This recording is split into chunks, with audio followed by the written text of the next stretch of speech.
So ni TV stand daripada TechWave.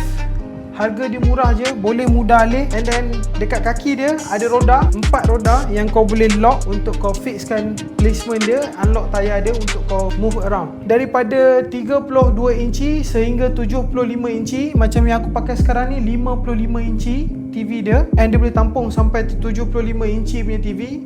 And dekat bawah ni dia ada tray, which aku letak aku punya MacBook kat sini. So tray ni sangat kuat, cuma kau kena tweakkan sikit. Dia kalau datang daripada kilang dia agak wiggling sikit, agak dia macam bergerak sikit. Cuma kau kena tweakkan dia sikit bagi dia kepit besi tiang dia tu. And then yang lain dia datang dengan 2 pole besi ni, kuat, tak ada masalah. And then kat belakang dia macam kau boleh tengok, dia ada datang dengan besi ni. And then TV punya mounting, tapak macam ni memang kuat sebabkan dia buat pendek dekat belakang, panjang dekat depan. Sebab panjang ni mungkin sebabkan berat beban TV tu ada dekat depan, belakang ni tak ada berat beban mana pun. So untuk korang yang berminat nak beli stand TV daripada TechWave ni, aku sediakan beg kuning kat bawah. Kau claim semua voucher, free shipping, and then kau dapatkan TV stand daripada TechWave ni. Okay, jangan risau, harga dia murah je. Kau claim semua voucher, free shipping, and then kau dapatkan stand TV ni. And then kau komen kat video ni, okay ke tak TV stand ni, apa keburukan dia, apa kebaikan dia. Kau kena bagi tahu honest. Kalau kata contoh ni